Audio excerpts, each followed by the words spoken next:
Bien, ¿qué tal? ¿Cómo están? Bienvenidos a esta última clase de este curso sobre la estructura del inconsciente. Repasando un poquito lo que hasta este punto hemos puesto sobre la mesa, ya tenemos por un lado la diferencia entre una forma de pensar lo inconsciente como un sistema dentro de una tópica, ¿ok? Aún no configurado de forma tal que pueda comportarse como una estructura topológica.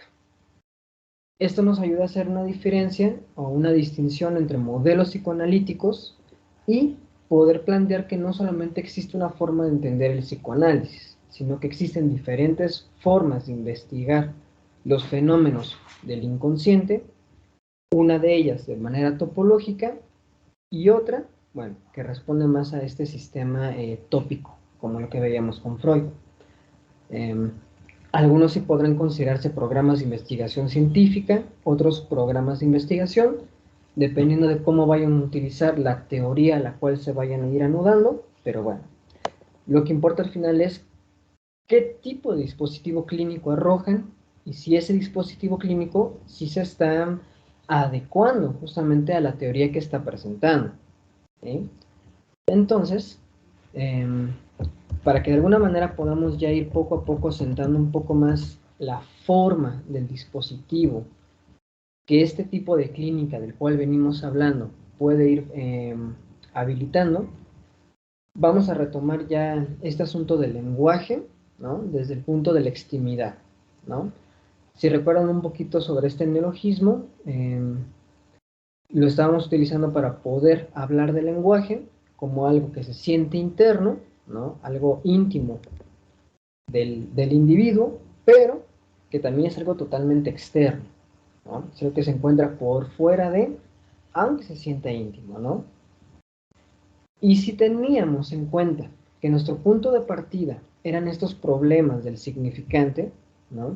Que son elementos de representación para poder habilitar un discurso, ¿no? Para poder crear algo en el lenguaje, no teníamos por qué seguir colocando al individuo, ¿no? A eso que acota de alguna manera el saber, como el punto central de nuestra clínica, sino más bien que teníamos que preguntarnos por aquello que lo hace padecer, por lo que padece.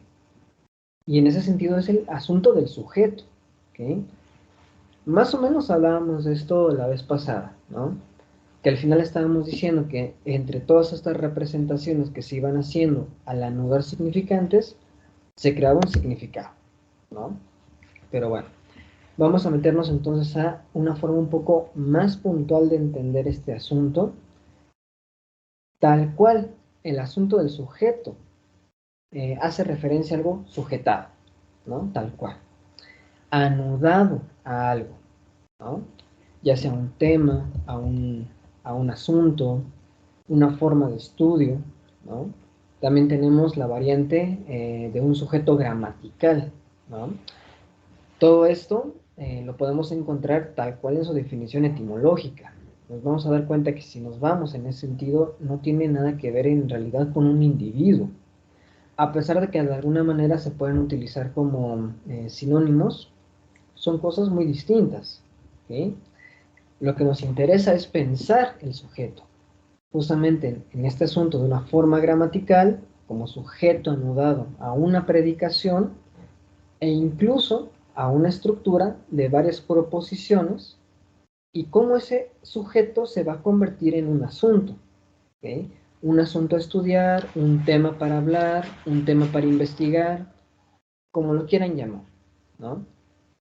Es eso que se va a ir creando en el dispositivo que de alguna manera va a orientar el trabajo analítico. ¿Okay? Ahora, como pueden ver en pantalla, nada más tenemos ahí una pequeña distinción en realidad para poder nombrar al individuo, ¿no? Como algo que es parte de unidades en un sistema de referencia, ¿no? Un poquito de la otra forma de pensar los conjuntos, si recuerdan, había una forma de pensar los conjuntos, todos los elementos estaban de alguna forma relacionándose entre sí, que es lo que nos interesa, pero también podemos encontrar conjuntos donde no necesariamente sus elementos tienen alguna relación, solamente están ahí representados y listo, ¿no?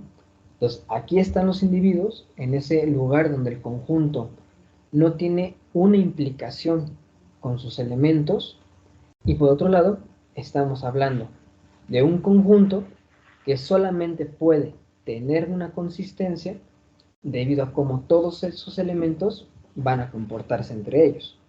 ¿Okay? Entonces, en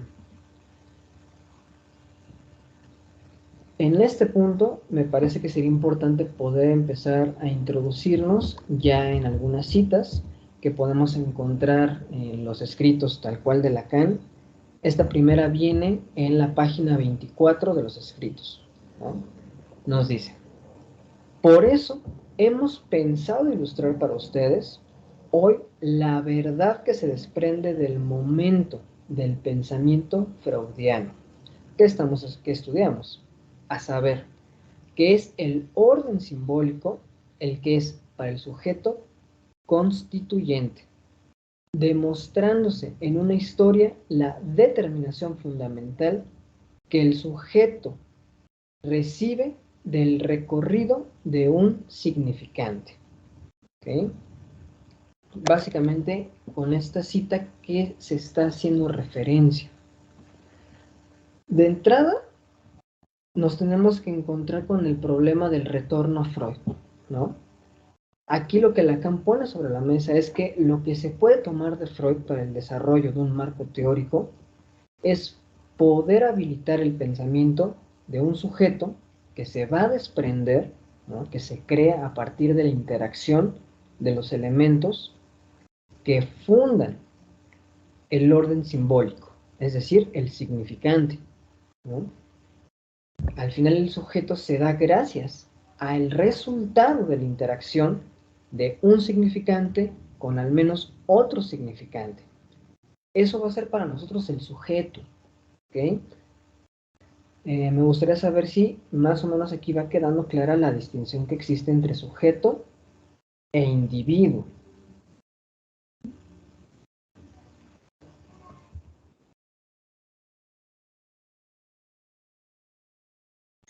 Disculpa, si el, si el sujeto se crea a partir de esta interacción o relación entre los significantes, ¿el individuo entonces ya está creado? ¿En qué sentido? ¿En qué sentido? Es que esa es mi pregunta, porque decía individuo, unidad frente a otras unidades en un sistema de referencia. Entonces, ese sistema de referencia supongo que es el que ya se ha creado con los significantes que han derivado en sujetos. Vamos a verlo haciendo la distinción entre los dos conjuntos, porque en realidad un sistema de referencia puede ser individuos como ciudadanos, ¿no? Por ejemplo, podemos dar ese mote, que si te das cuenta ya ciudadanos como nombre de un conjunto, ya totalmente responde a esto que mencionas. Ya hay un tema del cual estamos hablando, ciudadanos, dentro del cual existe un n cantidad de individuos que responden a cierta ciudadanía. Pero tal cual que es la ciudadanía, es un tema, es un sujeto, ¿no?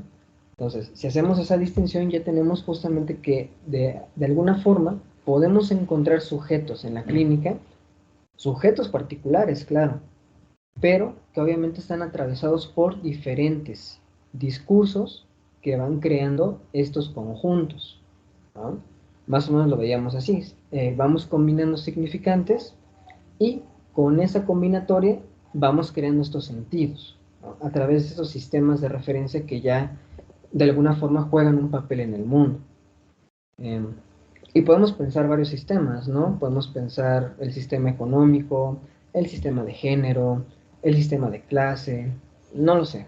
Muchos sistemas que de alguna manera ya determinan la forma en cómo se puede ir moldeando el mundo, cómo se pueden dar significados al mundo y posterior a ello, ahora sí decir, bueno, hay individuos que de alguna manera tienen que actuar todas esas situaciones, ¿no?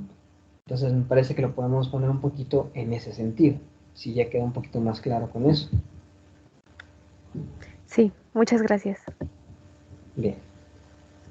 Incluso, bueno, ya teniendo en cuenta esta pequeña cita, que casi se me va olvidando, esta la vamos a encontrar igual en escritos, en la página 52, que justamente nos menciona, el programa que se traza para nosotros es entonces saber cómo un lenguaje formal determina el sujeto, ¿no?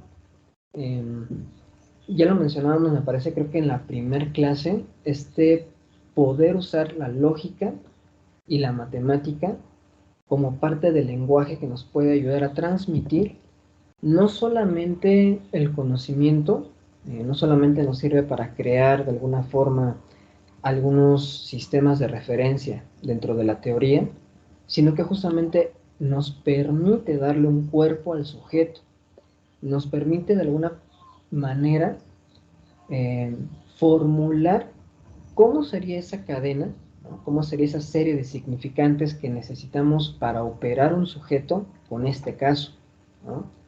Y es lo que les comentaba, finalmente tenemos una forma universal de pensar el psicoanálisis, ¿no? Justamente anudándonos a la matemática, a este lenguaje lógico matemático, para poder escribir estos matemas, transmitir el conocimiento, ejercerlo en la clínica y eso poderlo llevar a lo particular, ¿no?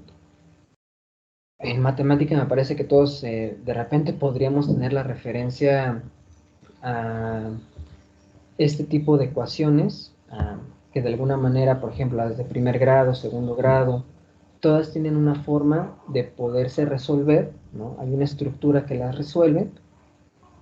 Simplemente hay que ir moviendo los elementos, cuáles son los valores que entran dentro de estas fórmulas para poderlo resolver, ¿no? Esa es la idea.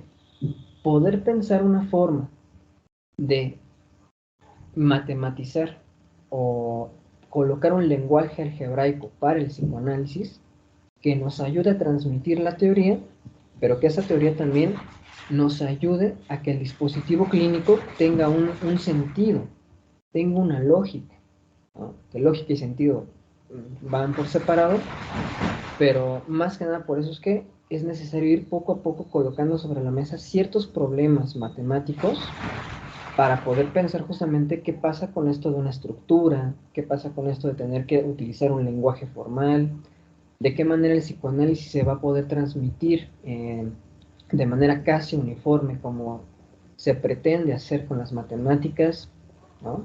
Todo eso para poder crear al final una clínica más sólida, creo yo, que por lo menos nos permite como analistas realmente poder hablar de qué es lo que hacemos en el dispositivo, ¿no?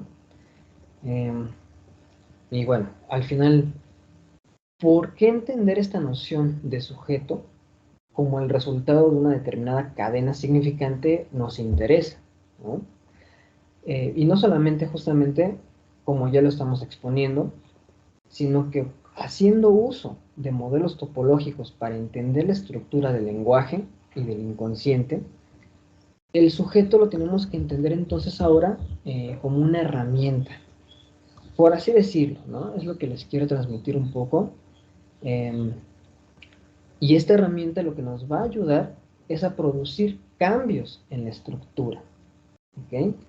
Vamos a más o menos dejarlo en este sentido, pero ahora me gustaría que pudiéramos pasar justamente a hablar de cuál es aquella modelización, cuál es el modelo en el cual nos estamos basando para poderle dar toda esta forma al inconsciente, ¿ok?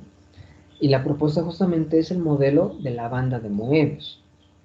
Eh, si bien les decía, ¿no? La vez pasada, no nos interesa tanto la métrica y en algún sentido la objetividad que podría tener, por ejemplo, la geometría clásica, ¿no? Que sí necesita totalmente las mediciones, necesita totalmente las nominaciones de cada parte de la figura para consistir. No significa que aquí en topología no puedan existir algunos espacios, algunas superficies que de alguna manera se puedan nombrar y se puedan describir dependiendo justamente de las características que poseen cualitativamente, ¿no? Recordemos que estamos a ese nivel. No estamos en una matemática cuantitativa, sino cualitativa, ¿vale? Ahora, No sé si en algún momento ustedes ya habían escuchado antes de este modelo de la banda de Moebius. No sé, en alguna película, en alguna referencia, o es algo totalmente nuevo para ustedes. Para mí sí es nuevo. Pues creo que, perdón por la referencia, pero en la película de Avengers, la última, me parece que Tony Stark cuando decide ayudar a sus amiguitos, como que creo que menciona algo de Moebius, si mal no recuerdo, pero no estoy seguro. Y esa es la única ocasión en la que la he oído. Ok, bueno, no sé si tú, por ejemplo, Rosalía, viste la película de Avengers. Eh, Hay un cachito donde justamente ya Iron Man ya está súper desesperado, justamente porque no puede encontrar un modelo para el viaje en el tiempo.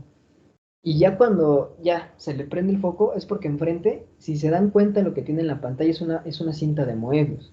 Es como un 8 ahí medio raro que se le dibuja y ya. Es como de wow, descubrí cómo viajar en el tiempo, ¿no? Y interesante la referencia que hay ahí, porque entonces fíjense qué importante es poder pensar este tipo de objetos matemáticos que ya no nos ponen un tiempo lineal sobre la mesa. Ya no nos están diciendo que existe nada más un tiempo intuitivo, por así decirlo. Lo entendemos como hay un pasado, hay un presente, hay un futuro, sino que aunque sea una referencia de ciencia ficción, en realidad sí nos coloca en un lugar de la física moderna donde el tiempo ya no opera tal cual bajo esas categorías de una manera tan estricta. Entonces, sí, eso es un muy buen ejemplo en realidad lo que pasa con esa película, eh, para que más o menos vayan dando una idea de por qué es importante manejar este modelo nosotros como psicoanalistas. ¿Ok? Ahora, vamos a conocerla un poquito. Vamos a empezar por describir las características que puede poseer, ¿no?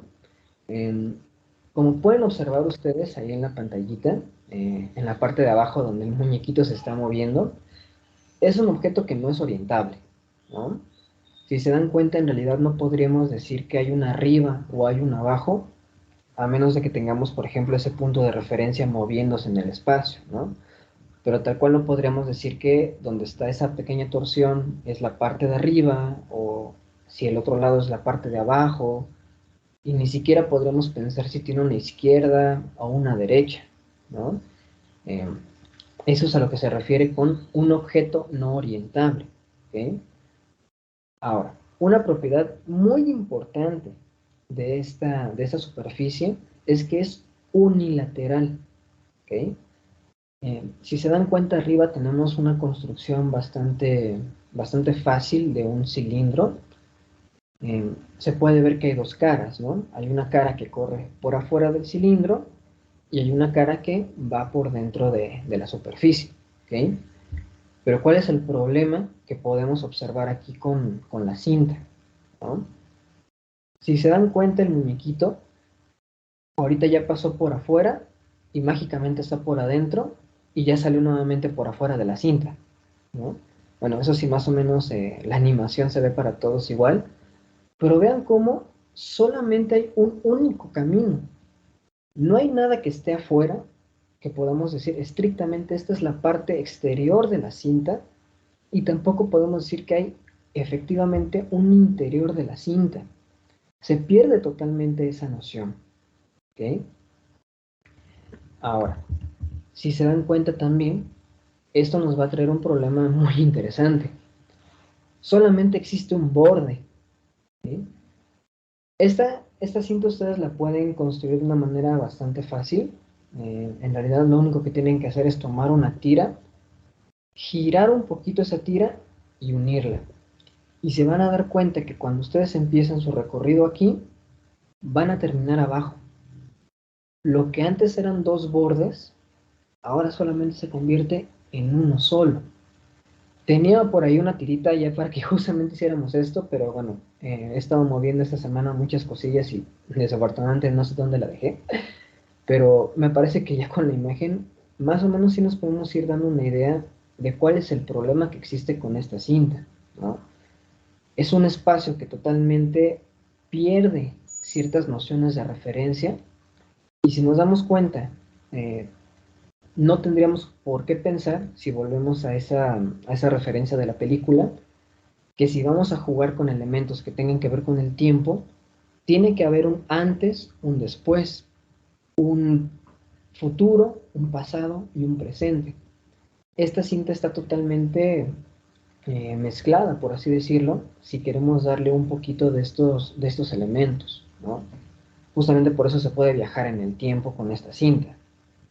Solamente es intentar ir de un lugar al otro, pero totalmente todo el tiempo corre en un solo sentido, ¿no? Pero lo interesante es de que como tiene esa pequeña torsión, entonces el tiempo se puede mezclar. Podemos pasar del futuro al presente, al pasado, volver de repente, entrar, salir por otro lado. En realidad no nos interesaría, ¿no? Justamente tampoco nos... Marca una realidad, ¿no? Exacto, enmarca una realidad, y ese es uno de los problemas más importantes de utilizar la cinta de Moebius, que al final lo vamos a ir viendo un poquito cómo de alguna manera eh, va a jugar con nuestra noción de realidad, ¿no? Lo que hemos venido arrastrando un poquito con esta situación de la ontología. Eh, pero bueno, finalmente esta banda, esta estructura, si lo ponemos ya dentro de nuestro campo de trabajo, lo podemos pensar como toda una serie de entramado de discursos, ¿no? Que haciendo ciertas relaciones van a poder crear esa estructura. Por lo tanto, sacando un poquito el tema del tiempo, si bien podríamos pensar para la parte matemática que los puntos son los elementos que configuran esta superficie, lo que aquí nos interesa es pensar que en lugar de puntos, estamos hablando de significantes, ¿ok? Los significantes son todos los puntos que de alguna manera pueden formar esta superficie, ¿ok?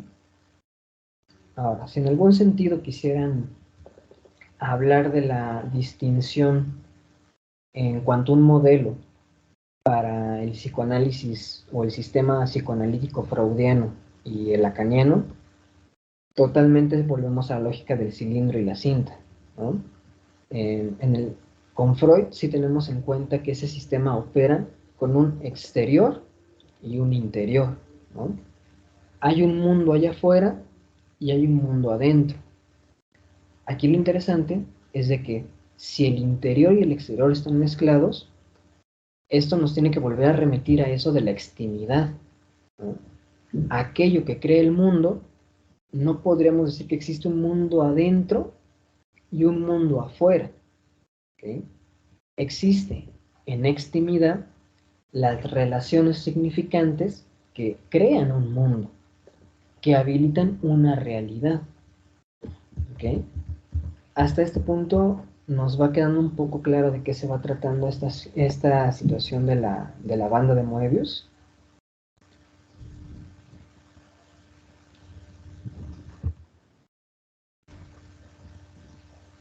Sí, creo que sí. Sí, Sí, si no, aquí sí nos vamos regresando poco a poco. La idea es de que sí nos llevemos bien como por qué este modelo es importante para nosotros. Ok, entonces, de momento vamos a quedarnos con él. Vamos a imaginar ahora que de todos los puntos, ¿no? O bueno, de todos estos significantes que podríamos utilizar, eh, si son significantes, vamos a poder ir a hacer distintos cortes en la banda, ¿no? Que de alguna manera nos ayuda a pensar en subconjuntos, ¿no? A lo mejor tenemos aquí una serie de elementos que queremos estudiar, hacemos un conjunto cerrado, conjunto abierto, dependiendo de cómo lo queramos estudiar, y podemos ver cómo se comporta esa parte de la banda, ¿no? Sin perder de vista que estamos hablando de una pequeña multiplicidad dentro de la multiplicidad que ya representa la banda de por sí, ¿no? Entonces, ¿dónde entra la situación del sujeto? ¿no? Si de alguna manera tenemos que para crear un sujeto ir uniendo determinados puntos, ¿no? Ir uniendo determinados significantes, y si en esa unión vamos produciendo un corte, nos vamos a dar cuenta que en lugar de ya solamente tener esta semitorsión que crea la banda, ¿no? Esta pequeña torsión que hace que se pierda totalmente la noción interior y exterior, nos van a crear dos, ¿okay? Al momento de hacer un corte, vamos a tener ahora dos semitorsiones. ¿Qué les comentaba la vez pasada? Que para poder seguir operando con una misma superficie, solamente había dos reglas. No pegarle ninguna otra cosa y no hacer ningún corte. ¿Okay? Entonces, si el sujeto lo vamos a utilizar como una herramienta para modificar la estructura, es para justamente poder crear un corte. ¿Y de qué estamos hablando con eso? Vamos a resumirlo de esta manera. Cualquier superficie que tenga un número par de semitorsiones va a ser totalmente equivalente a un cilindro. ¿Okay? Vamos a pensarlo así. Una semitorsión me hizo perder el interior y el exterior, y si le pongo otra, nuevamente ya recorro un interior y un exterior. Torcidos, claro, pero nuevamente regreso todo a su lugar, por así decirlo.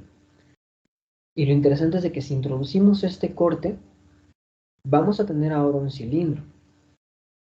¿Esto significa que entonces vamos a tener una adentro y una afuera? Más bien lo que significa es de que vamos a poder dividir los elementos de la banda en dos. El sujeto nos va a ayudar a crear esa división que vamos a necesitar para poder decir, estos elementos del lenguaje pertenecen a la conciencia, pero estos otros que se dan a partir de este corte son elementos que son trabajados desde lo inconsciente. ¿Qué estamos haciendo? Estamos abriendo el campo de la realidad para poder operar, para poder de alguna manera interferir con los elementos que son necesarios en el inconsciente, pero que están totalmente mezclados con los elementos de la conciencia. Al final es una estructura del lenguaje.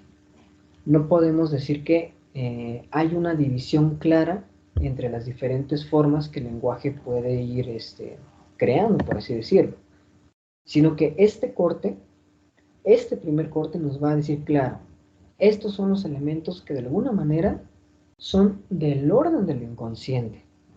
Aquí es donde tengo que empezar como analista a operar.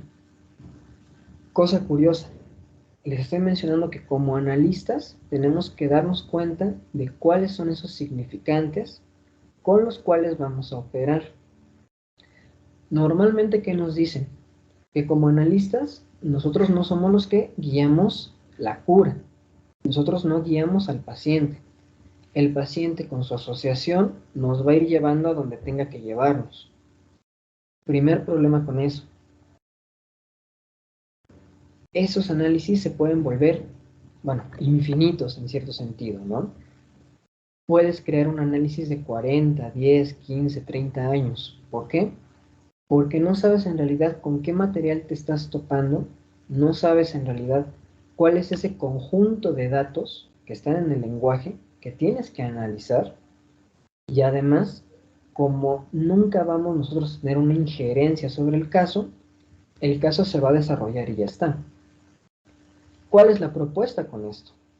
Que si estamos trabajando con elementos dentro del orden de lo posible, recuerdan, ¿no? Que hay un orden de una estructura con posibilidades y límites. ¿Qué nos toca a nosotros hacer? Trabajar con esos imposibles, con aquello que está por fuera de esta primera estructura, y modificar esos límites y posibilidades.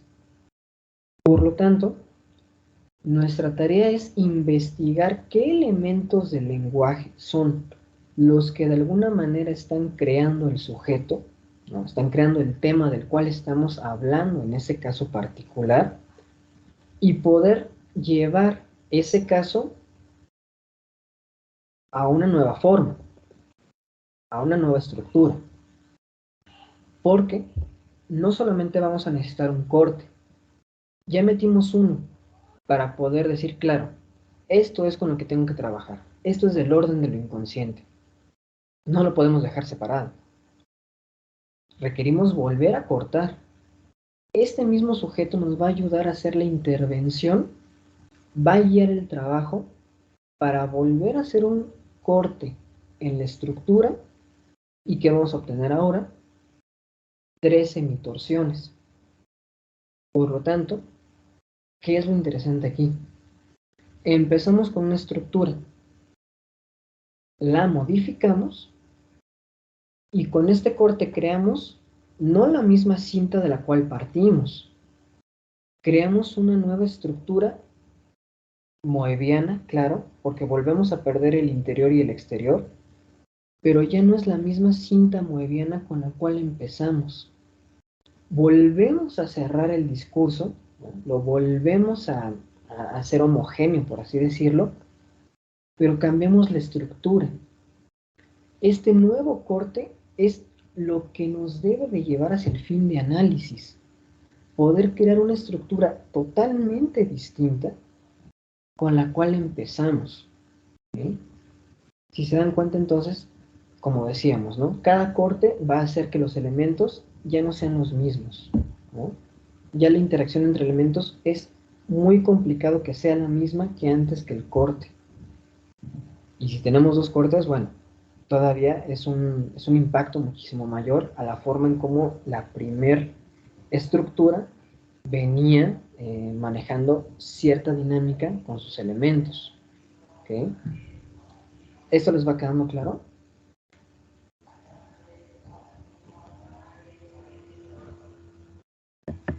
Sí, y yo me remito a en una clase que nos comentaste, hablando del imposible, que para hacer posible lo imposible hay que crear otros imposibles.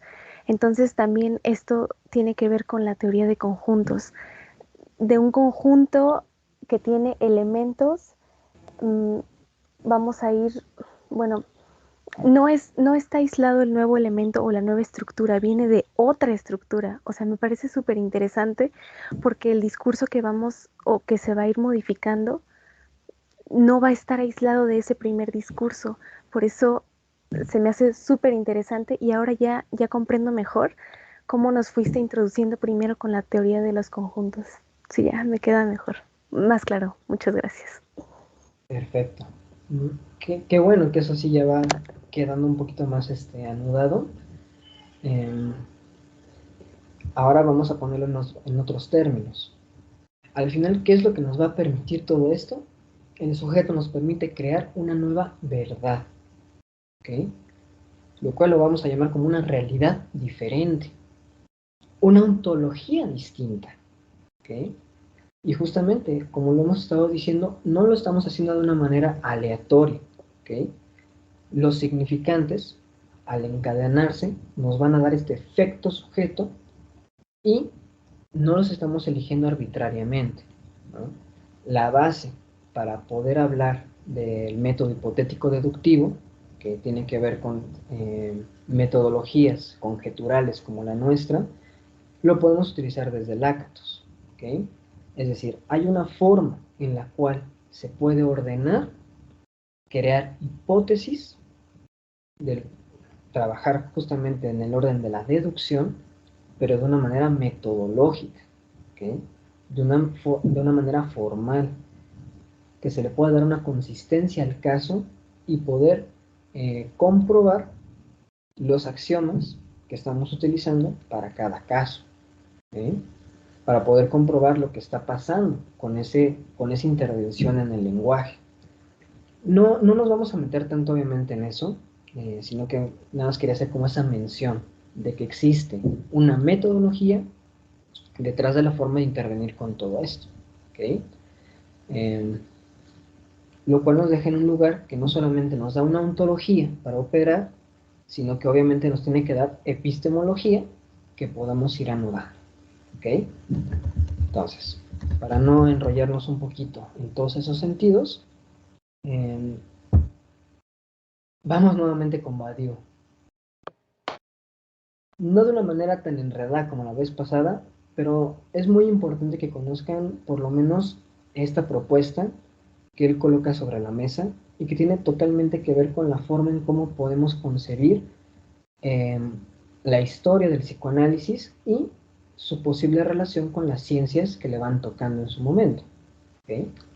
Fíjense, es una cita muy extensa, eso sí, como les digo, no tan enredada como las que vimos ya de Badiou, pero fíjense qué interesante. Convendremos, finalmente, que ningún aparato conceptual es pertinente si no es homogéneo con las orientaciones teórico-prácticas de la doctrina moderna del sujeto, de por sí interna a procesos prácticos. ¿No? Por lo menos se lo pone en el orden clínico y político. ¿No? Nos va a decir, somos asimismo contemporáneos de una segunda época de la doctrina del sujeto, ya que no es el sujeto fundador, centrado y reflexivo, cuyo tema circula desde Descartes a Hegel, y sigue siendo todavía legible hasta Marx y Freud, y que incluso si retomamos las clases anteriores, sabemos que ese sujeto incluso viene desde Parménides, ¿no? O por lo menos las bases para ese sujeto vienen desde Parménides y Aristóteles, ¿no? Cosa curiosa que nos dice Badiou, ese primer sujeto fundador, centrado y reflexivo se puede leer en Freud, ¿no? O sea que para Freud sí existe un ser determinado, sí hay algo en el centro de la verdad, por así decirlo. Sí puede haber incluso anudados a las teorías psicoanalíticas freudianas, asuntos como falso self, verdadero self, bueno, se pueden dar innumerar deformaciones del inconsciente que respondan a que hay ahí una esencia. Incluso hay propuestas que utilizan la teorización del sistema en Lacan, que les va a decir que hay un goce, algo del orden del goce, pero no como lo estábamos utilizando nosotros, como para describir este cuerpo significante, sino que cuando les digan que es del orden del goce, normalmente les van a decir que es algo que ya no es analizable, que deviene de la propia esencia del individuo y que por tanto más bien tiene que saber lidiar con ello, porque es algo que no se puede modificar. ¿Ok? Pero ¿qué estamos viendo nosotros? Que en realidad toda estructura puede ser modificable y que en realidad no hay un núcleo de la estructura, sino que todos los elementos dependen de cada uno de ellos para crear algo. Es imposible pensar en que haya un núcleo más allá de al menos dos elementos. No podríamos decir, tu verdad es esta. Por eso les decía hace rato, creamos verdades, creamos nuevos sistemas de referencia para el mundo. Y quizás en algún momento hayan escuchado algo de sofística, por ahí en algún momento, como una charlatanería que de alguna manera se equiparaba a los tiempos de Aristóteles más o menos, un poquito antes. Pero fíjense qué interesante, porque era una charlatanería para los filósofos. Porque para los filósofos ya hay una verdad ahí, ¿no? Ya hay una verdad dada, ya hay un ser que contiene la verdad. Pero para los sofistas no. Para los sofistas la verdad se crea con el discurso, se crea con lo que se va produciendo. Muy distinto a pensar, ya tengo una verdad aquí que tengo que alcanzar, a este es un sistema donde esto es la verdad, pero puedo modificarlo y crear un sistema donde la verdad es otra cosa, donde lo que tomo como referencia, como valores de verdad para la vida, es totalmente otra cosa, ¿no? Como lo que decíamos un poquito con el asunto de las parejas. ¿Por qué para todo elemento que cae dentro de esa categoría debe de existir la infidelidad siempre? ¿No? Esa es una constante de verdad. Es verdad que para toda pareja que tengo siempre me va a ser infiel. Pero si podemos intervenir en esa estructura, bueno, podremos hacer algo con esa verdad. Entonces, si seguimos un poquito con la cita, nos va a decir que el sujeto contemporáneo es vacío, escindido, o sea, dividido, asustancial y reflexivo. ¿Okay? Vacío porque no tiene identidad, ¿no? ¿Qué decíamos? Solamente son representaciones. Si cambiamos cualquier elemento de la representación, ese sujeto es totalmente otra cosa. El sujeto es un ente virtual, ¿okay? Está vacío, totalmente de sentido, ¿no?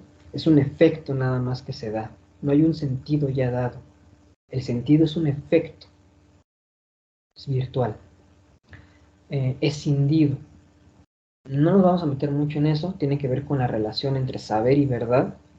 Es un poquito lo que les voy comentando con la sofística, pero ese es un punto y aparte. Asustancial, totalmente en este sentido. No tiene un ser, no tiene una esencia. Y reflexivo, porque si en teoría parte del campo del otro, ¿no? Si el sujeto es pensado desde el campo del otro, el sujeto no piensa. Este sujeto no tiene que primero pensar y después existir, sino que ya es pensado por un campo del lenguaje y tener una existencia en una dimensión diferente a la tridimensional, ¿no? Insisto, voy lanzando algunas cosas que son importantes, pero que no los voy a profundizar justamente por los límites del curso, ¿no? Pero bueno, continuamos con Badiou. Nos dice, además, no corresponde suponerlo, sino respecto de procesos particulares cuyas condiciones son rigurosas. El vínculo entre la verdad y el sujeto puede parecer, por cierto, antiguo o en todo caso sellar el destino de la primera modernidad filosófica, cuyo nombre inaugural es Descartes. Pretendo, sin embargo, que estos términos sean aquí reactivados desde una perspectiva diferente y que este libro, ¿no?, el que les comentaba del ser y el acontecimiento, funde una doctrina efectivamente post-cartesiana e incluso post-lacaniana, de lo que para el pensamiento desliga a la vez la conexión heideggeriana del ser y la verdad, e instituye al sujeto no como soporte u origen, sino como un fragmento del proceso de una verdad. ¿Okay? Por eso les comentaba que en cierto sentido podemos verlo como una herramienta. No es la única herramienta, sino es parte de las cosas que se requieren en el dispositivo para procesar, para crear una verdad diferente. ¿Okay? Ahora, no sé si con Badiou tienen alguna duda, si vamos bien hasta este punto, para que continuemos. Creo que vamos bien. Segundo. Bien, Gio.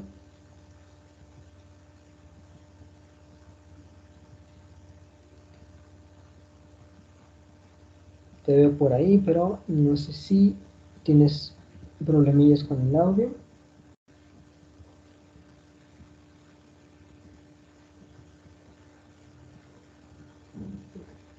De momento tomaremos ese silencio como un sí, para que podamos irle dando consistencia, ¿no? Pero bueno, ya saben que siempre está abierto el micrófono.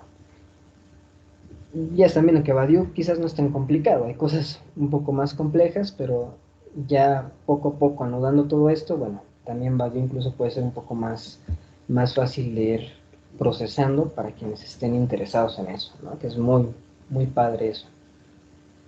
Ok, entonces, continuemos un poquito. Una forma de entender esto va a ser como una obra de teatro. Es una analogía que me gusta utilizar porque finalmente casi siempre se piensa en una obra de teatro, sino es que en realidad es la estructura de las obras de teatro, pensarlo en 3 actos, ¿no? podemos pensar que viene un individuo, ¿no?, al consultorio como primer acto, viene ya con una verdad, ¿no? Tengan eso en cuenta, él ya viene con una verdad de aquello que le aqueja, ¿ok? Ya llega con un saber estructurado sobre la depresión, llega con un saber sobre cómo es sentirse con ansiedad, llega con un saber de cómo es que de pequeño abusaron de él, ya lleva cierto saber implicado de lo que podría estarle aquejando, ¿ok? Ahora, ¿qué pasa con estos otros dos actos, ¿no?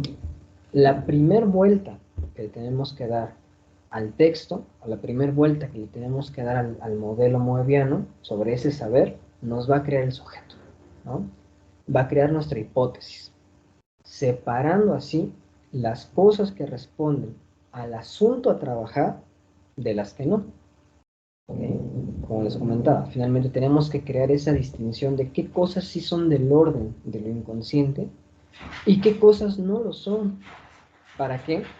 Para que, bueno, haciendo una distinción, por ejemplo, con los modelos kleinianos, que ahí cualquier situación que ocurra en el dispositivo es analizable. Aquí no.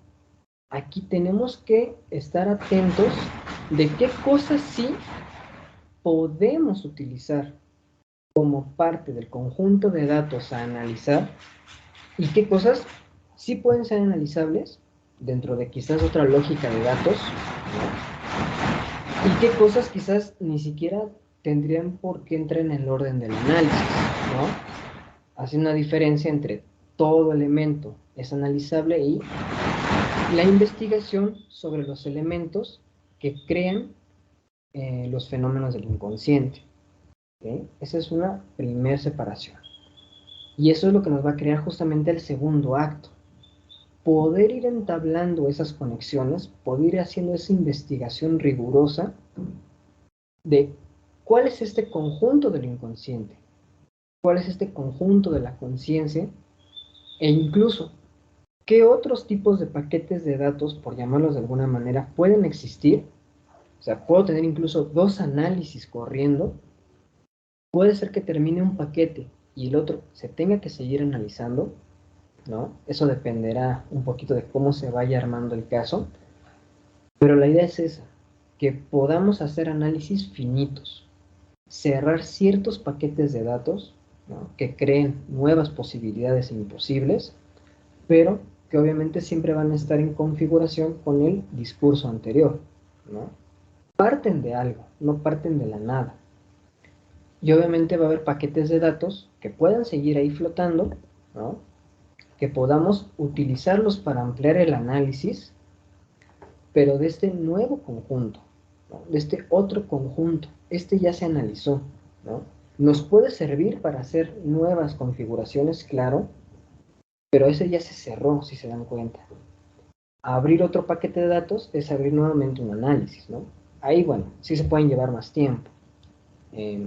Pero la idea es de que por lo menos puedan ustedes distinguir que hay un fin de análisis y se puede abrir otro análisis, ¿por qué no? Pero no significa que cualquier cosa que ocurra en el consultorio debe de ser analizada. ¿Ok? ¿Cuál va a ser el tercer acto?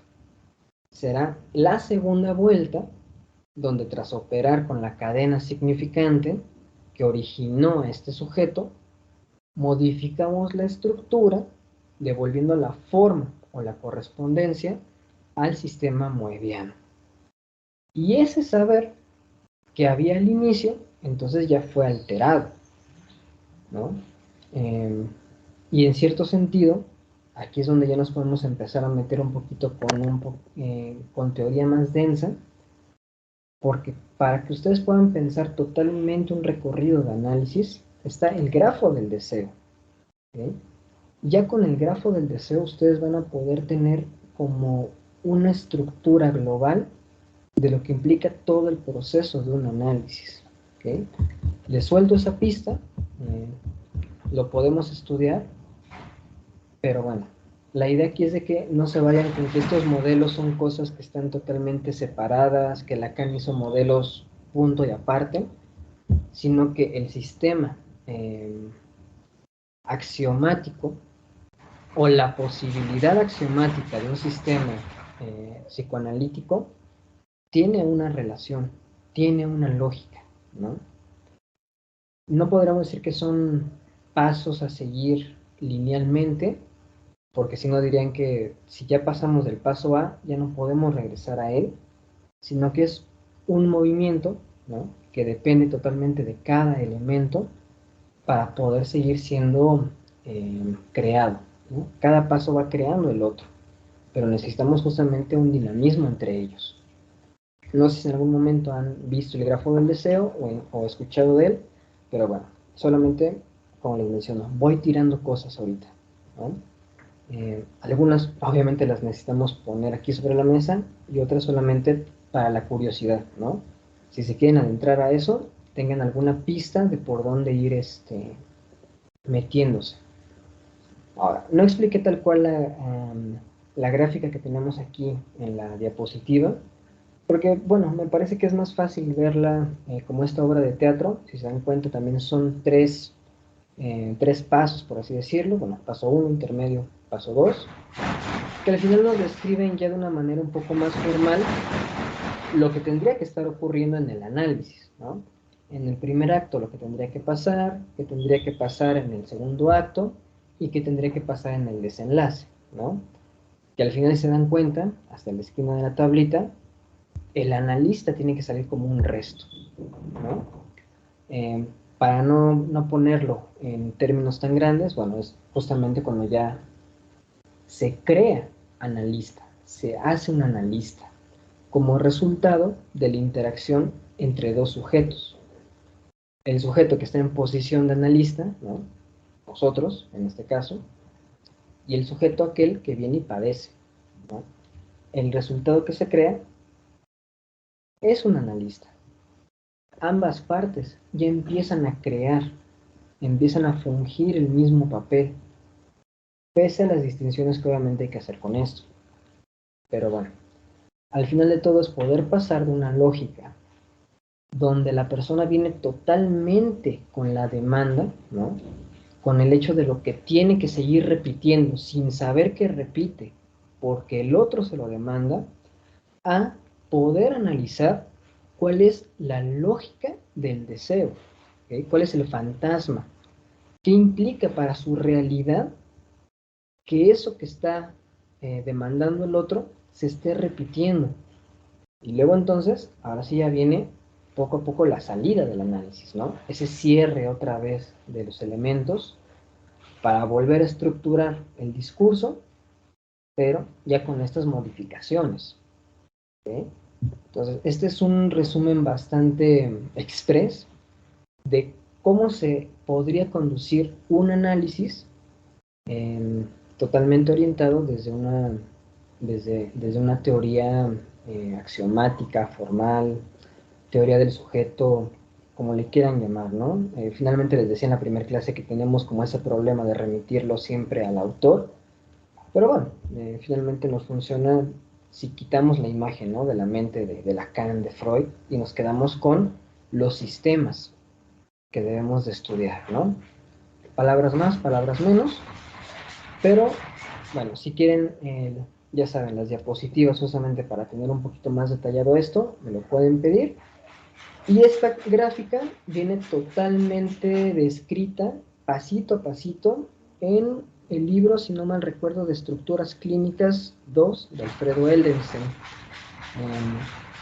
Pero bueno, las referencias que quieran, ya saben, me las pueden ir pidiendo, ¿no? Para que puedan ustedes adentrarse justamente a esto, si les va llamando la atención, ¿ok? Ahora, ya tenemos a grandes rasgos cómo funciona un análisis. Pero, ¿qué pasa entonces con eso que hemos estado llamando sujeto, ¿no? Con ese encadenamiento de significantes, ¿no? ¿Cómo opera eso? Les presento una formalización básica de la cadena significante, ¿okay? Si se dan cuenta, son bucles. No puede haber S1 si no hay S2, si no regresamos a S1, pero como S2 solamente es por S3, entonces nuevamente regresamos a S1, a S4, etc. Aquí lo importante es de que si bien esta es la forma que usualmente se utiliza para pensar el problema de la cadena significante, en realidad es un problema de conjuntos abiertos, otro elemento topológico, ¿no? Conjuntos abiertos.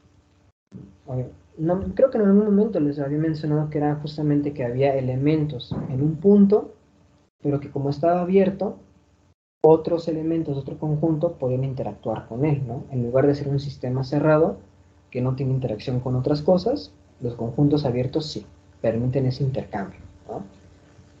Y que justamente el problema del bucle resuelve meternos en eso, ¿no?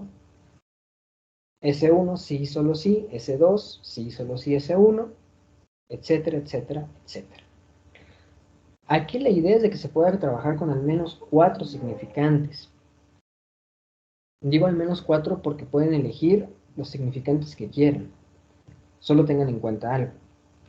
A mayor cantidad de significantes con los cuales ustedes estén operando, la complejidad del caso va a ser muchísimo mayor. ¿Sí? Porque van a tener que justamente poder comprobar si efectivamente se puede sostener un caso en ese sentido. ¿Sí? Con todo lo que se va arrojando en el análisis, ¿no? Por lo menos con 4 ya se puede ir operando. ¿Por qué con 4 y no con 2, no? Por ejemplo, que decíamos que lo mínimo que se puede trabajar es S1, S2. Hay un modelo que también se le conoce como el modelo de inyección de otredad, que son dos toros abrazados, vamos a decirlo así, son como dos donas. Esta donita tiene esta otra donita así en medio, están encadenadas, y una dona representa los elementos del sujeto, otra donita los elementos del otro, del campo del otro, y si se dan cuenta hay un punto donde se aproximan, ¿no? Se crean esos bucles de aproximación y se requieren al menos 4 significantes entonces, ¿no? Si aquí teníamos 2 con el sujeto, aquí vamos a requerir de otros 2, ¿ok? Y eso es algo un poquito más complicado, solamente les quiero presentar la forma necesaria para operar en un análisis, ¿ok? ¿Cuál sería, digámoslo así, como el proyecto de investigación, ese sujeto? Bueno, ese sujeto está conformado por al menos 4 significantes. ¿Qué pasa con ese último que está ahí como una S, entre paréntesis una A barrada? Ese último significante que está ahí puesto es el fin de análisis. Es un elemento que siempre tenemos que tener en cuenta al momento de nosotros abrir una investigación, ¿no? Es un elemento que no se va a presentar obviamente en la primera vuelta. Es un elemento que nosotros tenemos que introducir ya con la segunda vuelta. Y ahí es donde viene justamente la problemática del trabajo. ¿Okay? ¿Qué pasa con ese significante? Nosotros tenemos que poder introducir el significante de la falta del otro. ¿Okay? ¿Qué quiere decir esto? Que tenemos que introducir el problema de que el sistema siempre va a tener algo que le hace falta, que siempre va a haber un imposible y colocarlo sobre la mesa. ¿Por qué? Porque si podemos colocar sobre la mesa la falta del otro, significa que, volviendo a los modelos que veíamos sobre neurosis, más que nada sobre neurosis, porque esto es para operar una neurosis, si recuerdan decíamos que había siempre un punto de referencia, ¿no? Ese punto de referencia, que es un punto al infinito, va a ser el punto de la verdad, ¿no? Es donde vamos a esperar encontrar esa verdad siempre. Pero si podemos introducir la falta en el otro, si podemos introducir que ahí no existe la verdad completa, que no existe un lugar a donde tengamos que apelar para encontrar la verdad, vamos a poder introducir un problema topológico. En lugar de tener un foco, ¿no? Un punto donde podemos referenciar la realidad, vamos a requerir colocar el problema de movernos entre los puntos. Tener que entender de una manera un poco más amplia la realidad para poder decir, claro, por lo menos lo que está pasando aquí responde a cómo interactúan estos elementos creando un problema en el mundo. Esto que estoy pasando no solamente tiene que ver con que yo sea un problema, no tiene que ver con que solamente yo esté fallando, sino que los elementos que están a la disposición en la realidad, ¿no? Llamémosle trabajo, familia, escuela, lazos, todo lo que se quieran imaginar que esté ahí, tiene que ver con ese problema, tiene que ver con el asunto de por qué cada pareja que me toca me es infiel. No es que yo tenga un problema, no es que yo no sepa elegir parejas, sino que en realidad sabes muy bien elegirlas, es una constante, ¿no? Está bien apegado a lo que se tiene que elegir. Pero el problema no es ese. El problema es por qué las parejas tienen que caer en ese lugar. Y por qué el problema de la pareja siempre tiene que responder a eso. Si hacemos esta falta, ¿no? Si podemos colocar eso en nómina, quizás un ejemplo muy burdo, poder analizar el por qué era tan importante eh, rescatar a mamá de todas las veces que papá le fue infiel, ¿no? Puede ser que en el análisis salga, ¿no? Es que mira, al final sí todos son infieles conmigo y yo puedo denunciarlos en redes sociales, yo siempre puedo hacer que sus parejas con las que me son infieles los dejen, me vuelvo amiga de sus parejas para que él termine boicoteado, no lo sé. Ah, claro, es que estás intentando rescatar a mamá de todas esas veces que papá le fue infiel. Y esas escenas son las que van creando una realidad, ¿no?